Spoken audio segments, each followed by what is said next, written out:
본 방송에서 제공하는 투자 정보는 투자 판단에 대한 조언입니다. 방송에서 제공하는 주식의 가치, 가격 상승 및 가격 하락에 대해서는 방송사에서 보장하지 않습니다.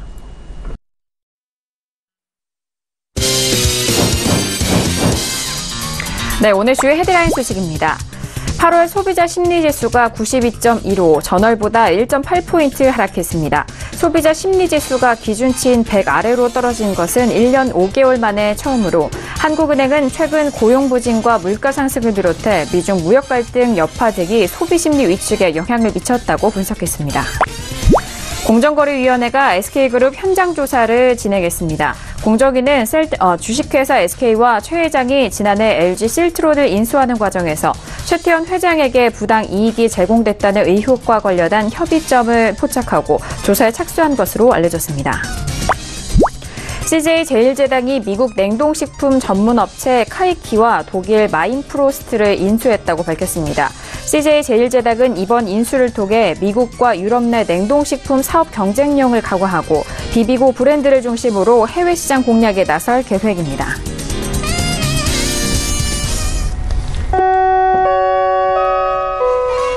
네, 안녕하세요. 평택선언 정석투자 MC 김은혜입니다. 자, 오늘은 화요일장이었습니다.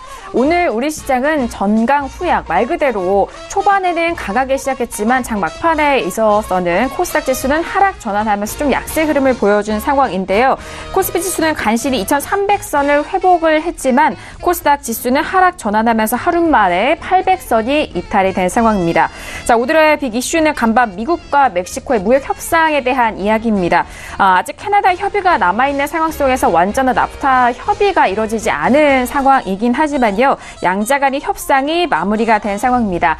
작년부터 트럼프 대통령이 그토록 또 원했던 그런 기준에 대해서 멕시코와 합의가 마무리가 된 상황입니다. 자동차 부품 비중과 고용 쪽의 바로 이야기인데요. 이 같은 변경 사항에 의해서 국내 자동차주에 대한 호재 속으로 수혜를 기대하면서 오늘장 상승 흐름을 보였습니다. 하지만 코스닥 시장은 시가총액 상위 종목의 부진한 흐름으로 장막판 하락 전환이 된 상황인데요. 자, 오늘도 저희와 함께 하시면서 오늘 시장에 대한 정리와 내일장의 대응 전략까지 꼼꼼하게 챙겨보시길 바라겠습니다. 자, 그럼 오늘 시장 흐름 다시 한번 정리합니다. 시사해 보시죠.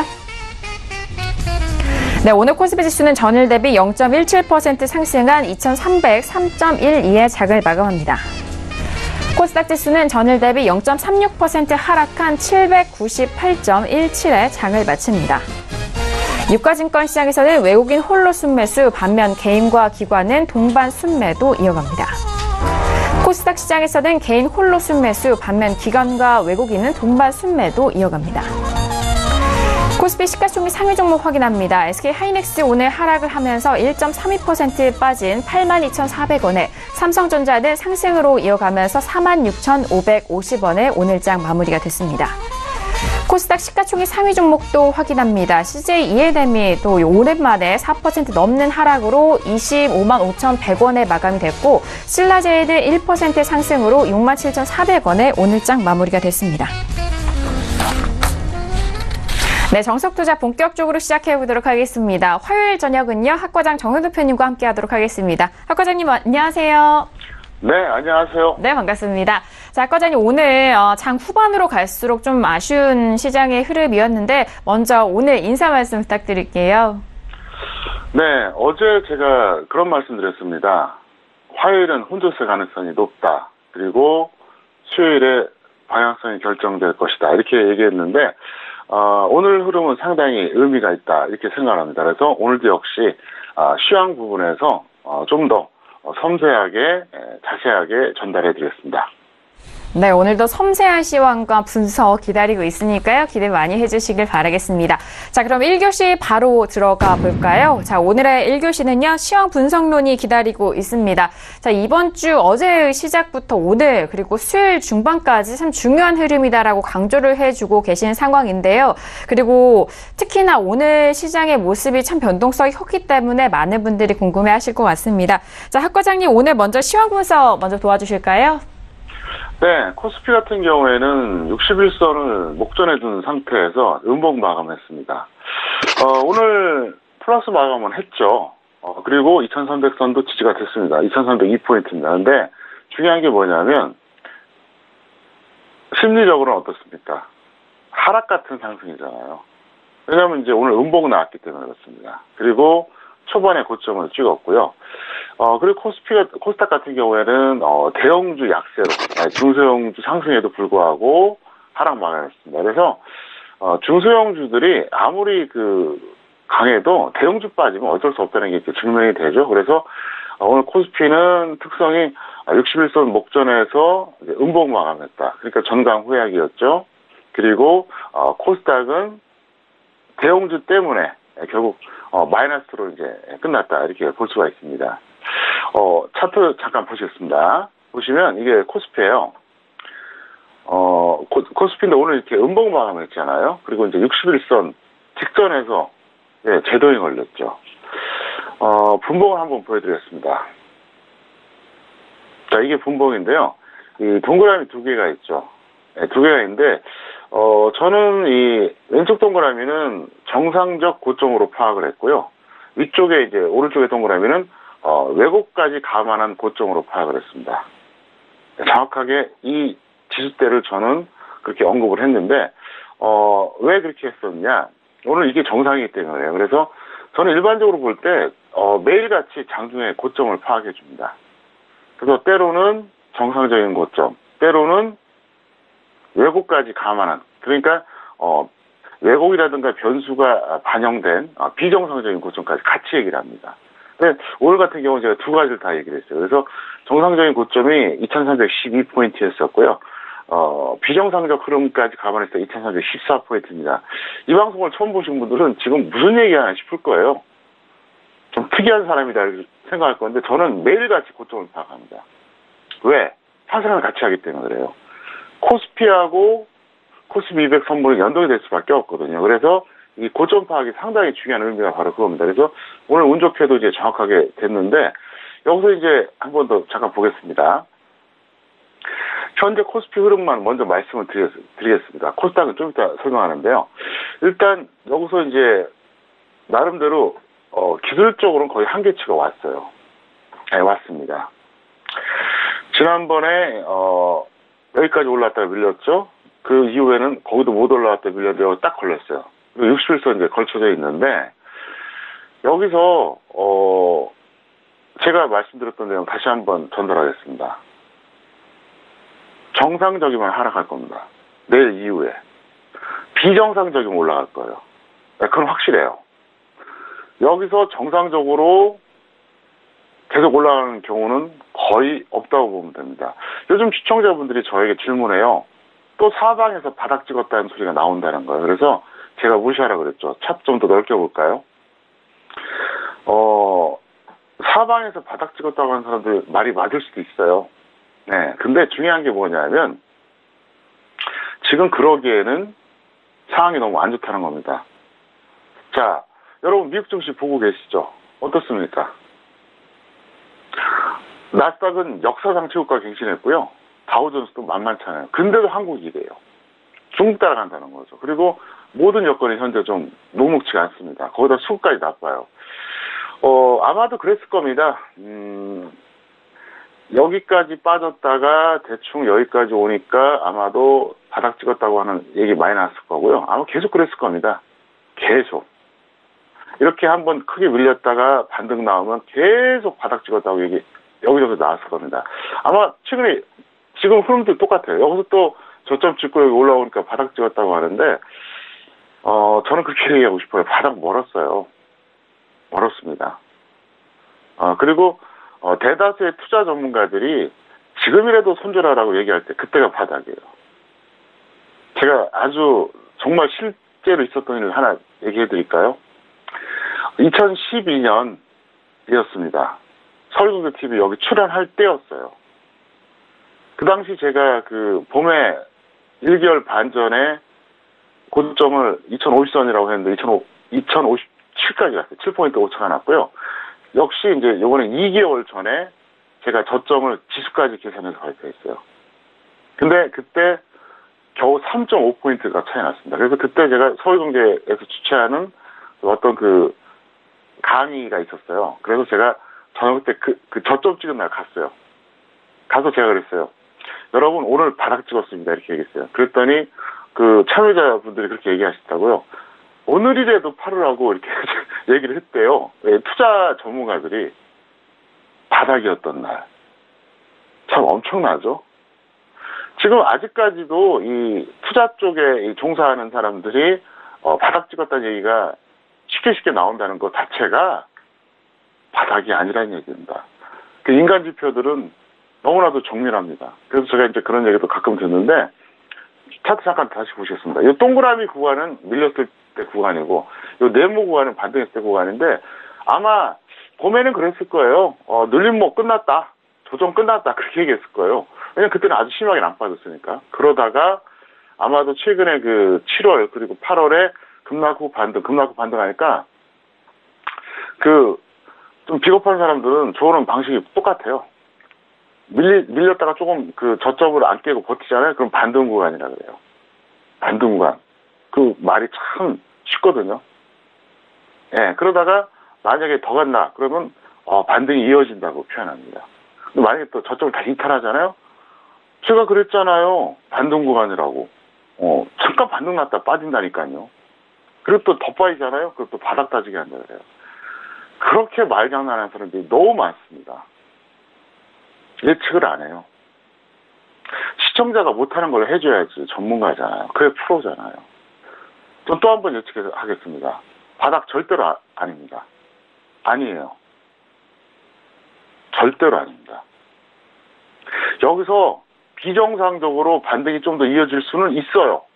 그것까지 제가 아니라고 부정하고 싶지는 않습니다. 하지만 중장기 바닥은 절대로 아닙니다. 절대로 아니에요. 예, 저는 절대로라는 표현을 상당히 좋아합니다. 예, 절대로 아니라는 걸 말씀드리겠고요. 코스닥 잠깐 보겠습니다. 보시면 코스닥 같은 경우에도 61선 직전까지 왔다가 지금 밀렸어요. 그래서 제 판단으로는 어차피 여기서 모든 걸 종합해 봤을 때 정상적인 분포에서는 한계치는 왔다고 봐요. 왔어요. 분명히 왔어요. 설령 간다 그래도 지속적이진 않다는 거죠. 무슨 얘기냐? 계속 올라가서 이건 강한 반등 정도가 아니라 추세 상승까지 가는 거, 그거는 현재는 불가능합니다. 다시 코스피 보겠습니다. 자, 수도 없이 여러분들이 들었던 얘기죠. 2월 2일 날 대세 하락 선언하고요. 이 구정이 아니라 설이죠, 설. 예. 설 연휴 때 저 특집 방송 2월 15일이었습니다. 여러분 검색하면 다 나와요. 2018-0215 평택소는 정석투자 딱 검색해보세요. 그때 똑같은 얘기 했어요. 그때 또 뭐라고 얘기했냐. 2600선 회복 안 된다. 대세 하락 이어진다. 엄청난 예측이죠, 사실은. 무지막지한 예측을 한 거예요. 예, 온갖 망신 당할 거 다 각오하고. 동그라미 구간에서는 대한민국에서 그 누구도 대세 하락 얘기한 적 없습니다. 사실 좀 이해가 안 되죠. 웬만한 수준의 그 투자 전문가 아니면 이해를 못 할 겁니다. 저는 저기서 대세 하락 선언한 이유가 있거든요. 그건 공개 못 하죠. 그 제 노하우니까. 근데 이 동그라미 구간에서 또 말을 전혀 안 바꾸고 대세 하락 유효하다. 절대로 2600선 못 간다. 엄청난 용기가 필요하죠. 그 예측한 거예요. 그 덕에 여러분들이 지금 이렇게 지금 편안하게 하고 계시잖아요. 서울경제TV를 계속 보셨던 분들은 지금 큰 손실이 없을 겁니다. 제가 시킨 대로 했다면. 그리고 나서 어쨌든 저는 샘플러스를 통해서 5월 1주차부터 하락한다고 얘기했었어요. 그래서 지금까지 내려온 건데 아마도 제 예측이 맞을 겁니다. 100% 장담 못 하겠어요. 99% 장담합니다. 제 예측이 맞을 거예요. 그리고 시간이 6개월이 지나고 1년이 지났을 때 와, 그때라도 말을 들을 걸. 그 생각이 들 겁니다. 사실 지금까지 말을 듣지 않고 주식 비중 80, 100%에다가 고점 매수해서 그냥 끌려오는 사람들은 사실 대책이 없어요. 허둥지 좀 거릴 겁니다. 지금부터 파생을 하자니 투자금이 너무 많이 줄었고 용기도 안 나고. 근데 제가 얘기할게요. 이렇게 반등 나올 때마다 이게 계속 마지막 기회라고 생각하시면 됩니다. 그래서 지난번에도 계속 이렇게 그랬었잖아요. 자, 이렇게 반등 나왔을 때 이때마다 여러분들이 용기를 내서 제가 조언한 대로 만약에 실천을 하셨다면 지금 늦게나마 파생해서 수익도 나고 현물에서 위험 관리가 됐을 겁니다. 이번에도 마찬가지예요. 여기서 얼마나 올라갈지 저도 모르겠어요. 뭐 비정상적 흐름이 나올 수도 있거든요. 하지만 지속적으로 올라가기는 매우 희박합니다. 네, 그래서 그 점을 꼭 여러분께 말씀드립니다. 네, 오늘 시황 분석론을 통해서 오늘의 시황 다시 한번 좀 정리를 했습니다. 일단 코스피 지수가 2300선이 다시 회복이 된 상황 속에서 음봉 마감이 된 상황입니다. 그리고 코스닥은 대형주의 약세 흐름으로 중소형주 상승에도 약보합 전환으로 마무리가 됐다라는 점 다시 한번 시황 정리를 해드렸습니다. 자, 그렇다면 오늘 화요일장 안에서의 관심 종목도 만나보도록 하겠습니다. 자, 학 과장님 오늘 시장 보시면서 눈에 띄셨던 종목 어떤 종목일까요? 네, BGF 리테일과 현대위아 두 종목을 꼽아봤습니다. 네, 알겠습니다. BGF 리테일과 현대위아 두 종목에 대해서 좀 꼽아주셨는데, 자, 이 두 종목에 대해서 많이 궁금해하실 것 같은데요. 학 과장님 이 종목들 꼽아주신 이유가 어떻게 될까요?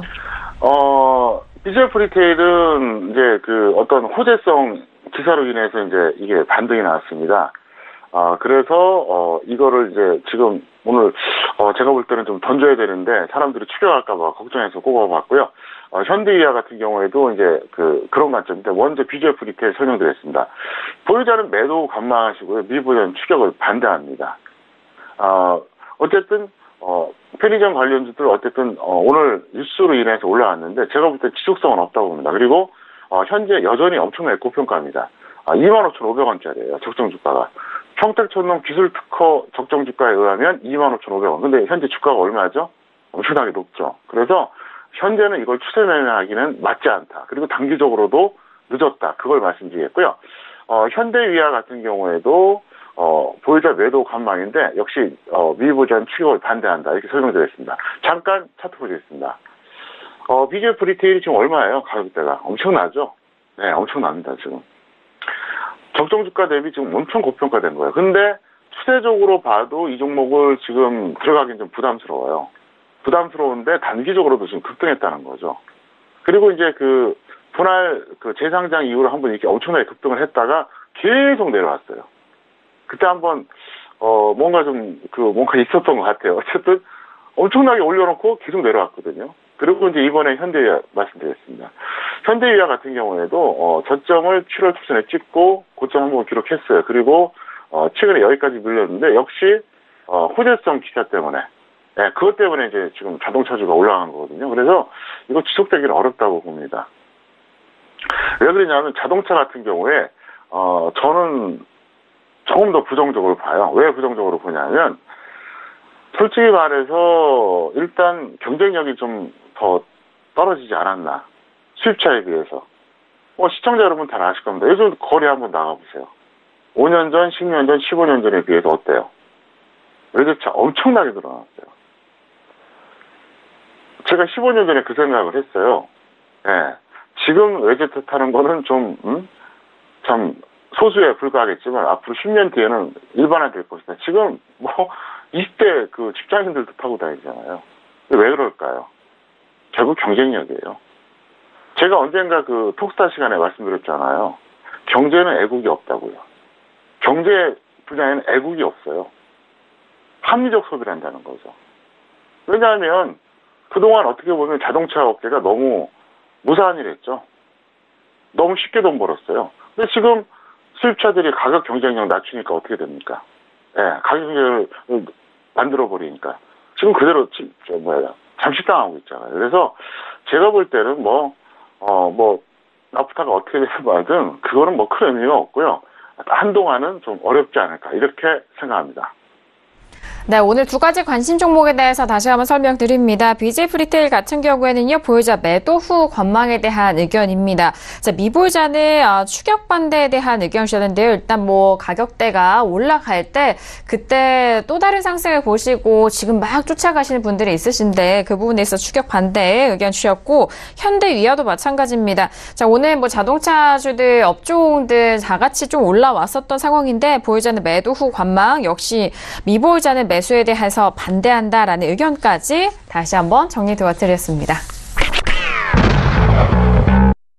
네, 2교시로 넘어가 볼게요. 오늘의 2교시는 종목의 역사 시간입니다. 자, 다양한 종목군에 있어서 그 역사를 아신다면은 그 다음에 대응 방법까지 현명하게 이어가실 것 같은데요. 자, 학 과장님, 종목의 역사 시간을 통해서 정말 업종과 그 다양한 종목들에 대해서 좀 배워보는 것 같은데, 오늘은 어떤 종목을 좀 알아볼까요? 네, 제가 제목을 그렇게 정했어요. 카카오를 이긴 네이버 이야기, 이렇게 정했습니다. 그래서 이거를 아마 여러분들이 들어보시면 재미도 있고 도움도 될 겁니다. 그래서 제목이 이제 카카오, 그러니까 가로 열고 다음이죠. 그 다음에 네이버 가로 열고 NHN인데 주식 투자를 오래 하신 분들은 알죠. 근데 초보자들은 다음을 모르면 진짜 생초보자예요. 왜냐하면 이게 바뀐 지 얼마 안 됐거든요. 그리고 NHN도 마찬가지입니다. NHN을 모르면 정말 아직도 얼마 안 된 거죠. 과거에는 이제 이게 NHN에 따라서 현재 네이버로 이제 이름이 바뀐 건데, 먼저 상형 변경에 대해서 말씀드리겠습니다. 처음에 다음 한 종목이 있었어요. 코스닥의 대장주였죠. 지금 물론 이제 코스피로 이전됐지만, 그게 이제 다음하고 카카오가 이제 합병이 됩니다. 그 다음에 사명이 카카오로 바뀌었어요. 그래서 현재 카카오가 된 겁니다. 그리고 NHN은 처음에 코스닥에 상장이 됐었습니다. 그랬다가 이제 코스피로 이전을 했는데 네이버하고 한 게임이 합쳐진 회사가 바로 NHN이었어요. 그러다가 네이버로 이제 분리가 됐습니다. 그래서 현재는 이제 사명이 네이버로 됐죠. 자, 그러면 오늘 전달해드릴 핵심 내용이 뭐냐? 압도적 1위를 기적적으로 역전한 성공 사례입니다. 이게 우리나라에서 별로 없어요. 흔히 여러분들 그걸 아시잖아요. 라면의 원조, 삼양라면이 농심에 역전돼서 지금까지도 농심이 굳건한 라면 1위 아닙니까? 근데 그거는 어떤 사건, 사고가 있었잖아요. 일단 삼양라면 우지파동 때문에 그런 어떤 농심이 반사적 이익을 본 거죠. 근데 이거는 그런 어떤 거 없이 정말 혁신과 노력으로 이뤄냈던 거죠. 자, 그러면 그게 뭔지 구체적으로 설명드리겠습니다. 바로 맥주하고 포털 사이트입니다. 이거는 정말 여러분들이 사업하시는 분들 특히 들을 만한 얘기인데요.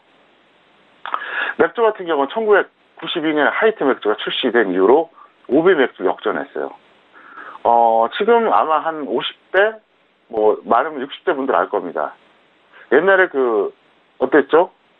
동양 맥주가 있었죠. 그게 바로 오비 맥주예요. 네, 동양 맥주가 오비 맥주고요. 그리고 이제 조선 맥주가 있었어요. 그래서 동양 맥주하고 조선 맥주가 있었는데 사실 게임이 안 됐어요.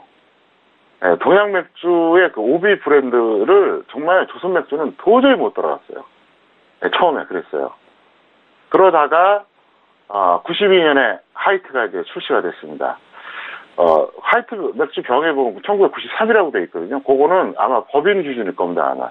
제가 처음으로 맛을 본 건 1992년이에요. 제가 좀 기억력이 좀 워낙 좋습니다. 1992년입니다. 왜? 제가 그때 사업할 때였거든요. 대학생 때 사업할 때, 그때, 회식을 자주 했는데, 가니까, 화이트 맥주라는 게 나온 거예요. 어쩌고저쩌고 막 이러면서. 그래서 제가 기억을 해요. 왜? 93년도부터는 다른 얘기 했기 때문에 제가 그걸 정확하게 기억하는데, 그리고 나서, 역전했는데 사실 그 당시에 삼양라면을 농심이 역전한 거 못지않게 이거 굉장한 사건이었어요. 네, 이게 쉽지 않았습니다. 그래서 하이트 맥주 법인이 새로 출범하면서 지금의 하이트 맥주가 된 거예요. 엄청난 건데, 자, 그럼 요번에 이제 포털 얘기하겠습니다. 포털 같은 경우에는 1999년에 출범했던 네이버가 절대 강자 다음을 역전한 건데, 이거는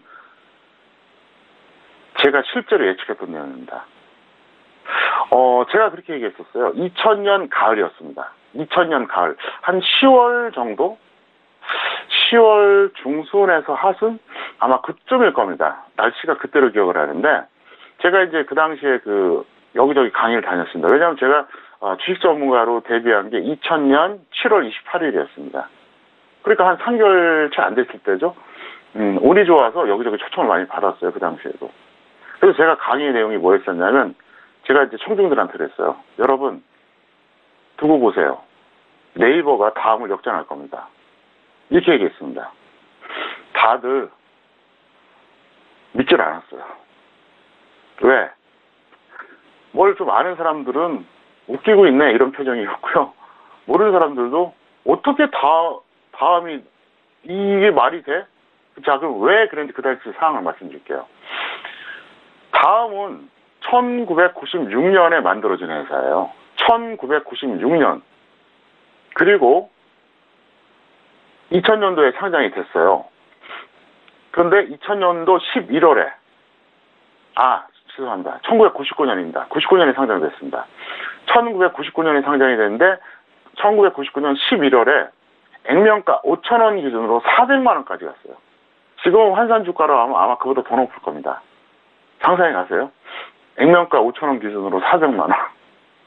엄청나죠? 몇 달 만에. 그게 그 당시 다음이었습니다.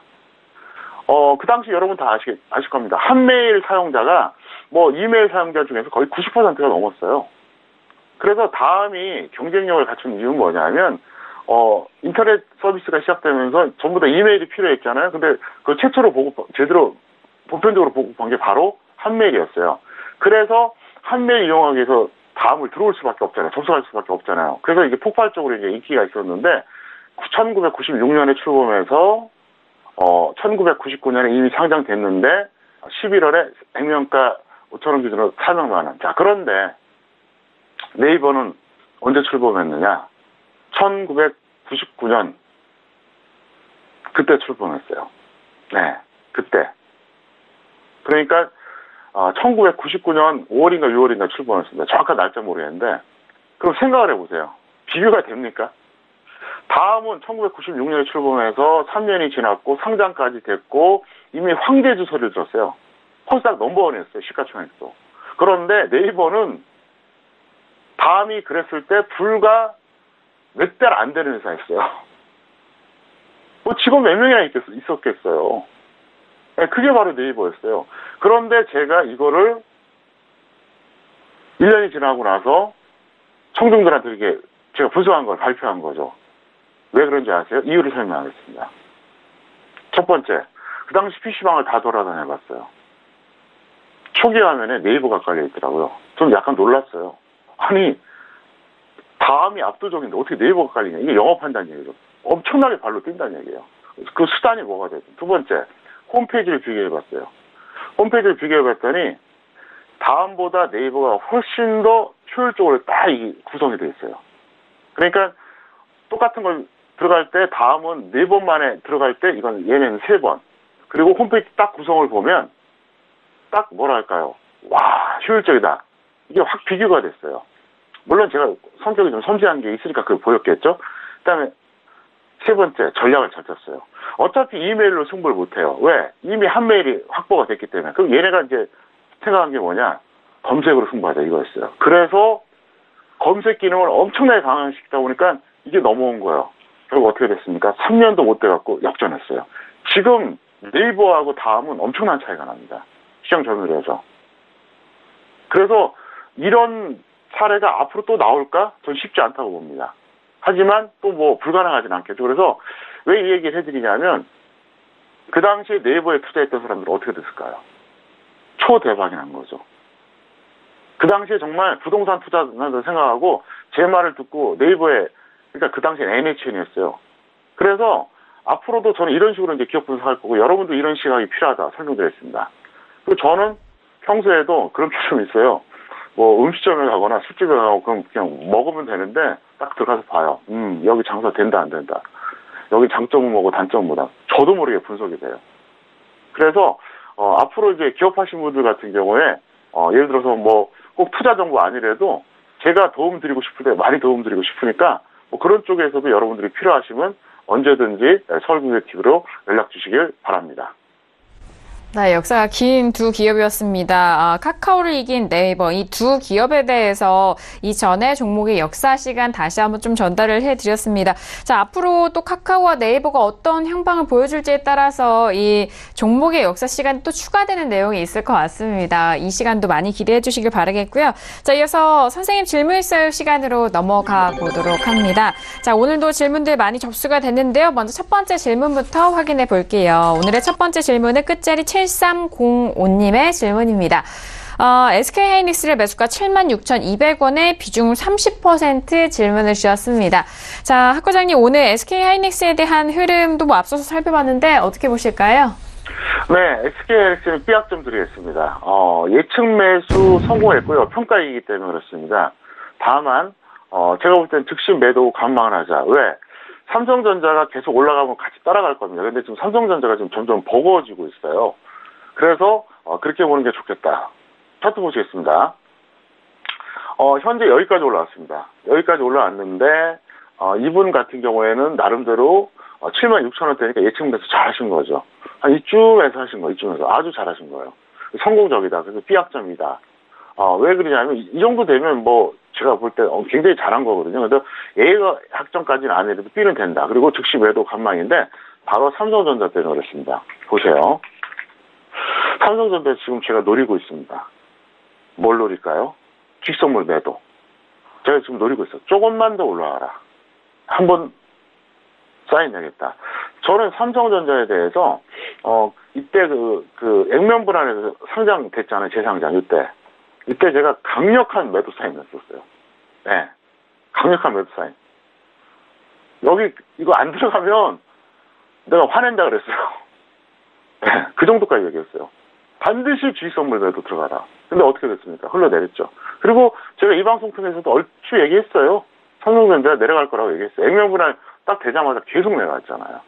근데 요번에 이제 저점 여기 찍고 올라오고 있는데 어차피 다시 꺾여요. 꺾일 거고요. 그럼 SK하이닉스 한계가 있다고 봐야 됩니다.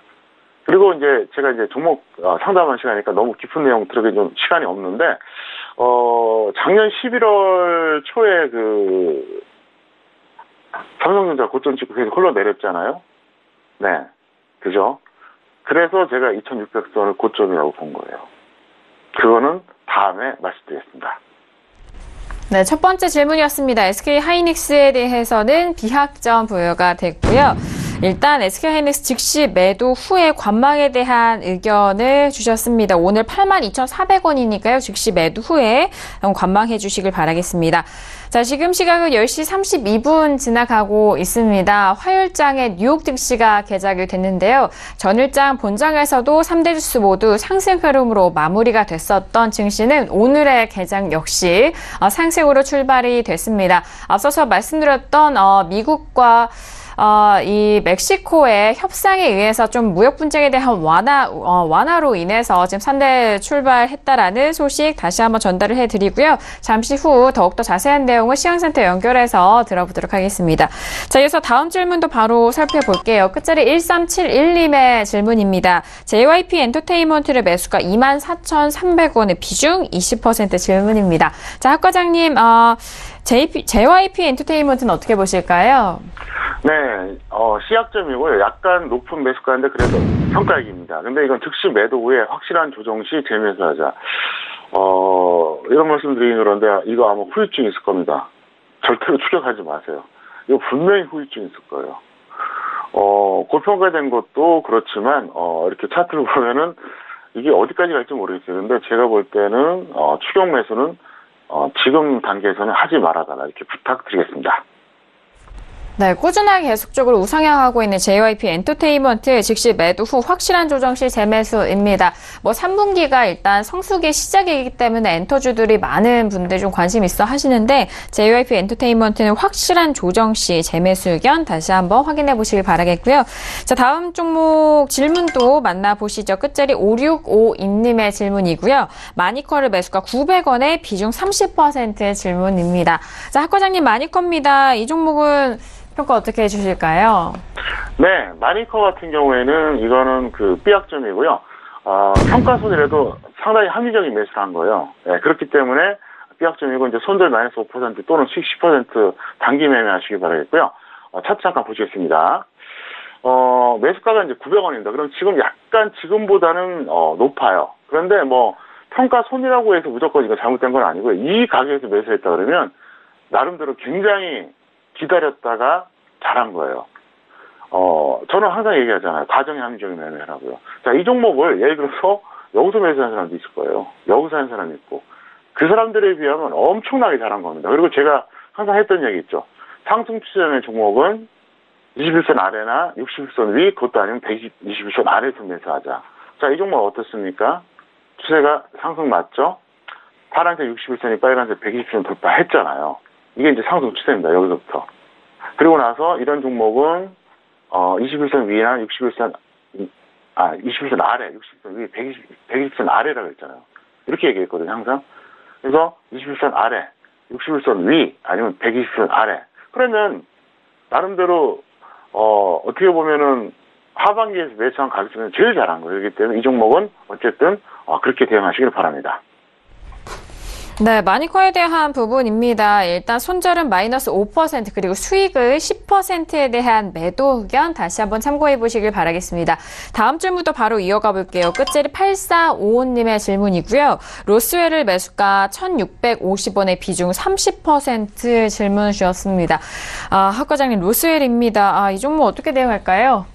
네, 로스웰 같은 경우에는 제가 볼 때는 이거는 좀 문제가 있어요.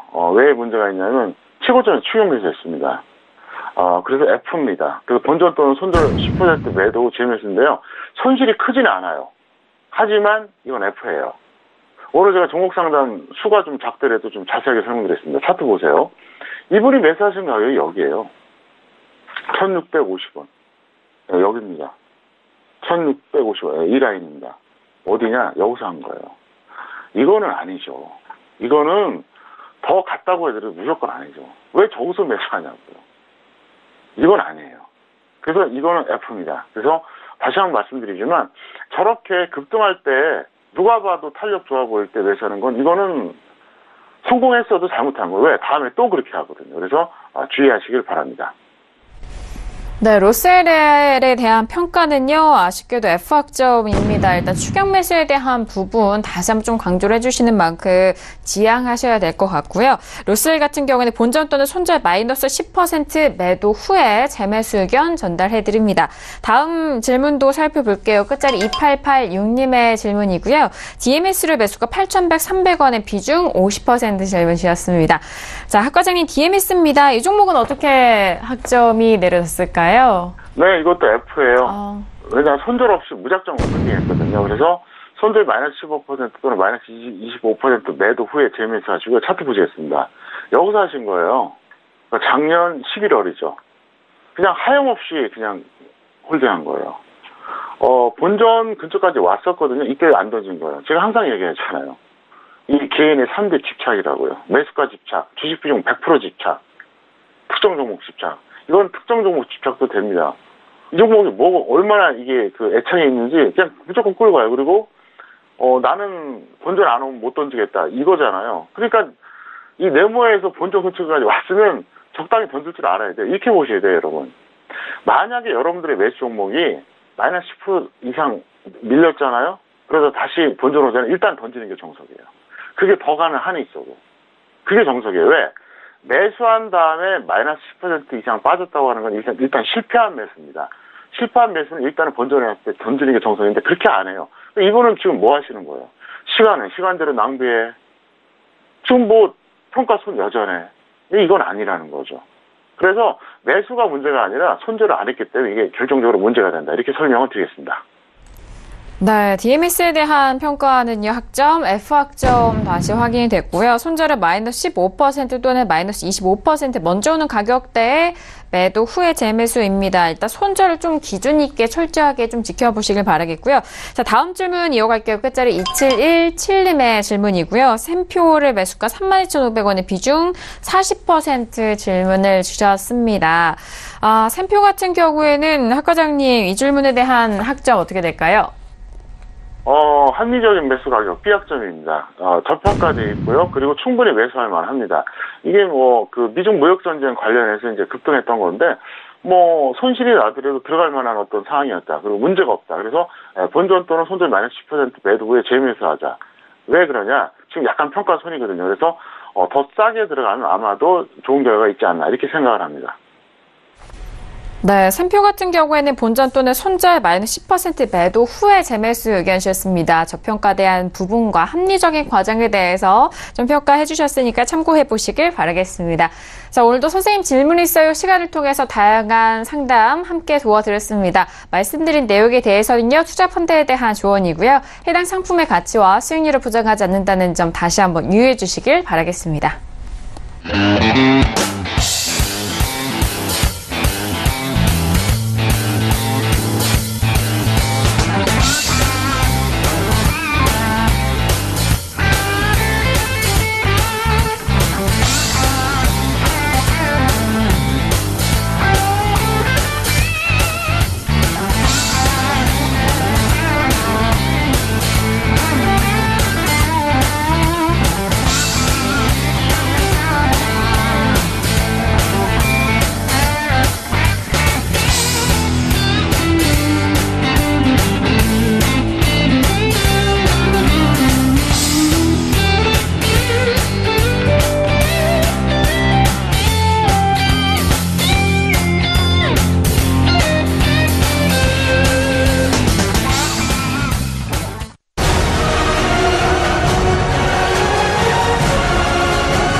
네, 이 시간 글로벌 시향센터 시간입니다. 오늘은 박나연 캐스터 전화 연결 통해서 상세한 소식 전달을 해드리도록 하겠습니다. 박나연 캐스터. 네, 안녕하세요. 박나경입니다. 네, 오늘 뉴욕 증시가 개장이 된 지 이제 11분 정도가 지났는데요. 소식들 전해주실까요? 네, 오늘은요, 단연 이슈가 나프타라고 볼 수 있겠습니다. 네, S&P 500 지수 최고치 경신에서 2,900선 돌파를 처음으로 했고요. 네, 그리고 나스닥 역시 8,000선을 돌파했다고 트럼프 대통령의 트위터에도 적혀 있는 상황입니다. 네, 그렇기 때문에 지금 제목에서 보시다시피 S&P 500 breaks about 2,900 for the first time as trade fears ease라고 써 있는데요. 네, 무역 분쟁에 대한 지금 우려가 다소 좀 완화되는 국면이면서 뉴욕 증시 계속해서 상승세 이어가고 있다는 소식입니다. 네, 물론 지금 나프타 타결 관련 소식 때문에 지금 일어난 지금 증시 상황이지만 아직 캐나다와의 협정이 남아 있는 상황입니다. 문우신 장관은요, 이번 협정은 미국 기업과 노동자들을 위한 것이다라고 말하면서 캐나다와의 재협상도 조만간 타결될 것을 기대한다라고 이야기를 했습니다. 네, 그러면서 지금 이 뉴욕 증시의 상승으로 인해서 사실 나프타 때문에 미국 국채가 또 달러화는 좀 하락한 모습입니다. 네, 하지만 이제 트럼프 대통령에 대해서 지금 이제 이슈는 중국과의 어떠한 국면으로 갈 것인지가 단연 이슈가 되고 있습니다. 하지만 트럼프 대통령은 아직 중국과 대화할 적절한 시기가 아니다라고 말한 만큼 좀 더 추이를 지켜봐야 할 상황인 것 같고요. ING 은행에서는 미국과 이런 멕시코의 나프타가 중국에 대한 태도를 더 강경하게 만들 것이다라는 예측을 또 내놓은 상황입니다. 사실 미국과 중국도 이렇게 비슷한 국면으로 긍정적으로 가지 않을까라고 기대는 하고 있지만 아직 먼 얘기다라고 이야기를 하면서 이 멕시코의 미국 의존도가 높기 때문에 이번 해결은 잘 이루어졌지만 이 중국은 지적재산권이나 이런 것들에 대한 합의가 앞으로 좀 갈 길이 멀기 때문에 앞으로 시간이 좀 걸릴 것 같다라고 이야기를 하고 있습니다. 네, 그러면서 2천억 달러 중국 제품 관세가 내달 말 이내 부과될 것 같다는 전망도 함께 내놓은 상황인데요. 앞으로의 이런 무역 전쟁 상황 아직 끝나지 않은 만큼 좀 더 지켜봐야 할 상황인 것 같습니다. 네, 그리고 중국 증시 항상 이제 정리를 해드리고 있는데요. 중국 증시는요, 지금 이제 상하이 지수가 지금 숨고르기 장세를 나타내면서 하락 마감했다는 소식입니다. 상하이 종합지수는 전장 대비 0.1% 하락한 2,777.98의 거래를 마쳤고요. 또 시가총액 상위 종목들이 상하이 증시 하락을 좀 주도했다는 소식입니다. 페트로차이나가 1.09% 하락하고 귀중호테주는 0.92% 내렸습니다. 그리고 최근 상승세 이어온 중국 평안보험그룹도 0.9% 하락을 했고요. 한편 선전종합지수는 이날 소폭 상승 마감했다는 소식입니다. 전장 대비 0.07% 상승한 1,497.70의 장을 마쳤고요. 특히 이제 통신, 천연자원, 신흥사업 관련주가 상승했고 필수 소비재 종목들은 좀 하락했다는 소식입니다. 홍콩 항생지수는 전장 대비 0.28% 상승한 28,351.62에 마쳤고 또 H지수는 전장 대비 48.46포인트, 즉 0.44% 오른 11,097.59의 거래를 마쳤습니다. 네, 인민은행이 역환매 조건 부채권, 즉 역-RP 운영을 5거래일째 중단을 하고 있죠. 네, 인민은행의 합리적이고 충분한 유동성 수준을 유지하기 위해 이 역-RP 이 운영을 중단한다고 밝혔다는 소식입니다. 네, 그리고 이어서 이제 북한 관련된 소식을 좀 전달을 드리고자 합니다. 네, 폼페이오 장관이 이 북한 방문을 하기로 했던 부분이 갑자기 돌연 취소되면서 이에 대한 궁금증도 많이 나오고 있는 상황인데요. 이렇게 방북을 취소시킨 것은 북한이 비핵화 협상이 위태롭고 무산될 수 있다라는 내용의 편지를 보냈기 때문이다라는 보도가 나왔습니다. 사실 이 편지는 폼페이오 장관이 방북을 하기 바로 몇 시간 전에 나왔다라고 이야기를 하고 있는데요. 이 편지에는 이 비핵화 협상이 다시 위기에 처해 있고 무산될 수도 있다라고 적혀 있었다고 전해지고 있습니다. 김정은 정권은 이 평화협정에 서명하기 한 걸음 앞으로 나가는 데 있어서 미국은 아직도 북한의 기대에 부응할 준비가 돼 있지 않다고 느낀다고 적혀 있다라고 전했고요. 따라서 북한은 이 때문에 비핵화 협상 과정이 진전될 수 없다는 취지의 내용을 편지에 담았다고 합니다. 만약 타협이 이루어지지 못하고 초기 협상이 무너지면 평양은 핵과 미사일 활동을 재개할 것이라고 말했다고 하는데요. 앞서 워싱턴 포스트 칼럼을 통해서 폼페이오 장관 방북 취소는 지금 몇 시간 전에 급작스럽게 결정됐고 이 비밀 편지 때문이라고 전한 바 있습니다. 하지만 이 내용에 대해서 구체적인 것과 여러 가지 세부 사항은 좀 보도되지 않은 상황이었기 때문에 지금 이 내용이 조금 주목을 받고 있는 상황입니다. 네, 폼페이오 장관은 이 중국과 무역 문제가 해결된 뒤 가까운 장래에 북한으로 갈 것을 기대하고 있다라고 이야기를 하면서 따뜻한 안부와 존중심을 김정은 북한 국무위원장에 보내고 싶다. 그를 곧 만나게 되길 바란다라고 덧붙였습니다. 지금 이 부분에 대해서 트럼프 대통령은 한반도 비핵화에 관련해 충분한 진전을 이뤄내지 못하고 있다라면서 좀 안타까워하고 있는 부분인데요. 이 부분에 대해서도 조만간 좀 더 변화가 있지 않을까 주목되고 있는 소식입니다. 네, 이상 여기까지 글로벌 시황센터 박나경이었습니다. 네, 지금 뉴욕 증시 상승으로 출발이 되고 있는 상황 속에서 이제 내일 이번 한 주간의 이제 중반부를 향해 가고 있습니다. 자, 학 과장님께 내일장의 전망 들어볼게요. 학 과장님, 일단 내일 우리 시장이 참 궁금한데요. 어떻게 보실까요? 네, 서비스 팁으로 예측 하나 해드릴까요? 중국 증시는 2016년 저점 깰 겁니다.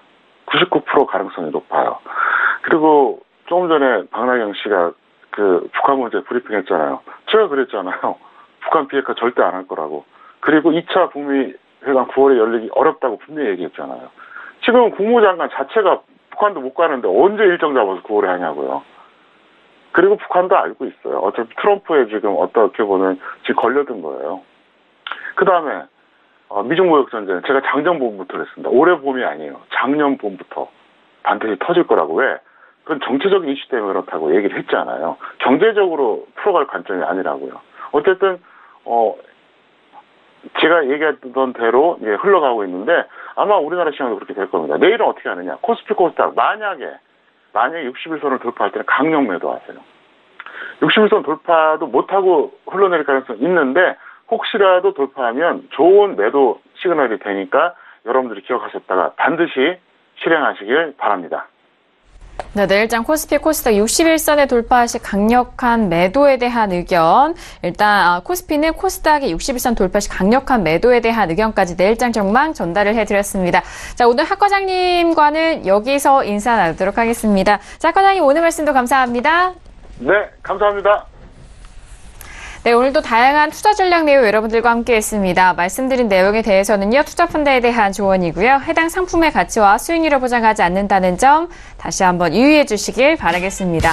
자, 오늘 저희가 준비한 소식과 내용은 여기까지고요. 저희는 내일 이 시간 봉투순행 이강민 전문가님과 함께 돌아오도록 하겠습니다. 감사합니다.